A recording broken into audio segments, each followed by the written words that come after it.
Last year, my 400 ml donation of O-negative blood saved my boss's only son. By the hospital bed, Mrs. Thompson didn't even glance up. Consider yourself honored to have saved my son. The entire family crowded around the boy, celebrating. Meanwhile, I collapsed in the hallway from anemia, yet not a single word of concern came my way. A year later, in the dead of night, my phone lit up with 78 missed calls. My boss's voice boomed in the voicemail. Liam needs blood urgently. You're the only one who can save him. I pressed the record button, then slowly replied, last time, I was a fool. This time? I'm not saving a jerk's son. 1. My phone buzzed like crazy on the table. 78 missed calls, all from my boss. I stared at the name, my stomach twisting into knots. It was 3 a.m. I picked up my phone and tapped the latest voicemail. Mr. Thompson's voice exploded through the speaker. Why the hell aren't you answering? My son's in crisis again. It's acute hemolysis. The hospital says only you can save him. Get over here right now. I listened, stone-faced. My finger slid to the top of the screen and hit record. Memories from last year flashed through my mind, one after another. At the hospital, the sharp smell of antiseptic hung in the air. I lay in the donor chair as they drew blood from my arm. A full 400 milliliters. The nurse said, your blood type is extremely rare O-negative. I nodded. She added, you're saving a child's life. That's a true blessing. I didn't say anything. Then the blood bag was wheeled away, and the nurse helped me to a recovery area, pressing a cup of sweetened water into my hand. Dizzy and lightheaded, I staggered toward the VIP ward, clinging to the wall for support. Mr. Thompson's son was in that VIP room. The door stood ajar. Through the gap, I could see them all, Mr. and Mrs. Thompson, both sets of grandparents, clustered around the bed. A pale little boy lay there, my blood flowing into his veins through the foreline. Mrs. Thompson wiped away tears, and Mr. Thompson patted her back. They murmured, it's okay now. He's going to pull through. The room buzzed with the giddy relief of a crisis averted. No one looked towards the door, no one noticed me. I slid down the wall, too faint to stand, my throat tight with unspeakable words. Through the door crack, Mrs. Thompson's voice drifted clearly, did you take care of that donor? Yeah, I gave her some cash. She's gone. Good. Keep her away from us. She's just an employee expendable. Our son's life is what matters. The hallway spun, a high-pitched ring in my ears. I crumpled to the cold tile floor. As my vision faded, I watched the ward door click shut, sealing in their laughter. Mr. Thompson was still screaming through the phone, what, are you dead? Answer me now. I took a deep breath, then slowly replied, last time, I was a fool. This time? I'm not saving a single soul. 2. The line went silent. I tossed my phone onto the nightstand. I flopped back onto my pillow, staring at the ceiling.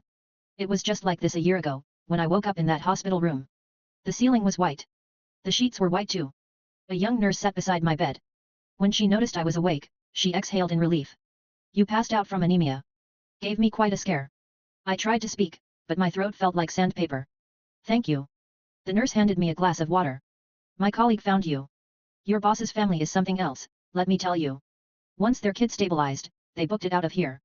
Left you passed out in the hallway like yesterday's trash. I drank the water and slowly sat up. They left. Yep, zoomed off in their fancy cars. Real picture-perfect family. The nurse rolled her eyes. Oh, right, they left this for you. She took an envelope from the bedside table. It was thin. I opened it. $500. My 400 ml of rare, precious blood reduced to a measly $500. The nurse spotted the envelope and her cheeks flushed with anger. That's absolute garbage. Your blood type goes for hundreds of thousands on the black market. Their family's loaded, and they toss you a lousy $500. I squeezed the flimsy bills, forcing a smile as I stayed silent. My reaction only made the nurse more worked up. How can you even smile right now? You should march right in there and demand answers. I shook my head. It's fine. What explanation could there possibly be? It was her duty, that one line said it all. I stayed in the hospital overnight. The next day, I checked myself out. My body felt hollow, like I might float away when I walked. I took a cab back to my apartment and stayed in bed for 3 days straight.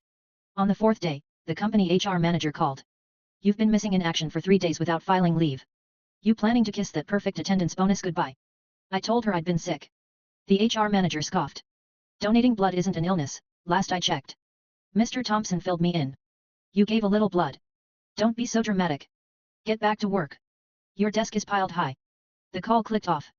I dragged myself back to the office, still weak as a kitten. My coworkers stared with a mix of pity, judgment, and quiet amusement. That afternoon, Mrs. Thompson showed up. She sashayed into the office in a Chanel suit, Hermes bag swinging from her arm. Head snapped up. Afternoon, Mrs. Thompson. She marched straight to my desk and slammed a fruit basket down. Donating blood isn't a death sentence, kid. Enjoy. With that, she spun on her heel and left. I stared at the basket. Inside, 5 overripe bananas and 2 sad apples. Total value? Maybe $3. That was her idea of thanks for saving her son's life. 3. That month, they docked $1,000 from my paycheck. 3 unexcused absences, plus a sick day, they said. And of course, my perfect attendance bonus vanished. I went to HR to fight it, but she just gave me the cold shoulder. Company policy, she said flatly. I scowled. It wasn't unexcused. I was donating blood for our boss's kid. The HR manager leaned back, arms folded. So. You chose to donate. No one held a gun to your head. The company didn't fire you for letting personal matters interfere with work. Count your blessings. She finished and lowered my head, dismissing me with a wave. I stood there, blood turning to ice. Saving his son's life was just my personal matter, apparently. I returned to my desk. I opened my drawer and tucked the $500 and this month's pay stub together. I also saved a photo of Mrs. Thompson's fruit basket on my phone. I started packing my things quietly. Mr. Thompson stepped out of his office. He noticed the cardboard box by my feet and frowned. What do you think you're doing? I met his gaze. I'm resigning. He paused, then laughed. You realize how tough the job market is right now. This is just a little misunderstanding. No need to quit over it. I stared at him. A misunderstanding. The smile slid off his face. Fine. Just get back to work. I placed the last item in the box. Then I looked at him, enunciating clearly, I'm resigning. Effective immediately. My voice stayed steady. The irritation on his face finally erupted into anger. Don't come crawling back when you regret this. I ignored him, picked up the box, and walked out of that office for good. Whispers erupted behind me like a wave. I kept walking. The sun blazed outside.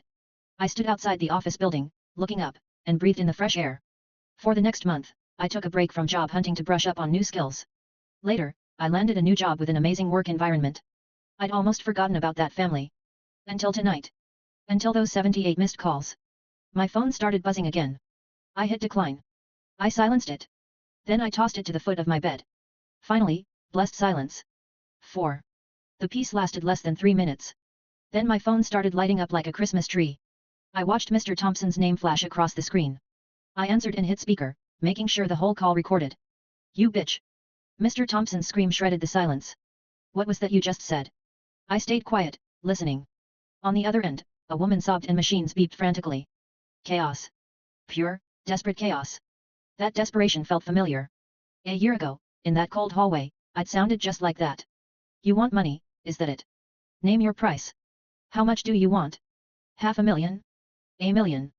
Just get here and donate, and I'll wire the money right now. I finally spoke up. My blood's worth $1 million now. Last year it was only $500, right? Dead silence on the other end. He sounded like he was choking on his words. After a beat, he ground out, that was then. This is now. Cut the crap. $1 million, are you coming or not? I laughed softly. Nope. He was practically foaming through the phone. Don't act so high and mighty. Do you think I can't make you disappear in this city? I yawned. Mr. Thompson, don't you remember? You said that exact same thing a year ago. And here I am, doing just fine. Remember? His breathing turned ragged over the line. I knew every word hit him right where it hurt. Because it was all true. He had zero power over me now. Suddenly, someone else grabbed the phone. Mrs. Thompson's shrill voice cut through, you heartless bitch. How could you do this to my boy? I held the phone away from my ear. Her voice was like nails on a chalkboard. Your memory's pretty selective. Last year, you said, she's just an employee, she should be grateful. Your son's someone's child, don't you think I am too? I passed out from blood loss right outside your son's room. Did any of you even glance my way? Mrs. Thompson went silent. A venomous quiet took over. I could picture her face right then. Priceless. That was because we were so worried. Her voice turned wobbly, thick with sobs. I'm sorry. We were wrong. Please, I'm begging you, don't hold this against us. Save my son, and we'll give you whatever you ask for. Her little performance just made me sick. I hung up without another word. Then I blocked all their numbers. I tossed my phone aside and settled back to sleep. A few minutes later, a text popped up from an unknown number. You think this is over? I'm warning you, you can't run. I'll find you, no matter what. It was Mr. Thompson, of course. I read the text and smiled. Then I blocked that number too. Sweet dreams, Mr. Thompson. Hope your whole family sleeps well tonight.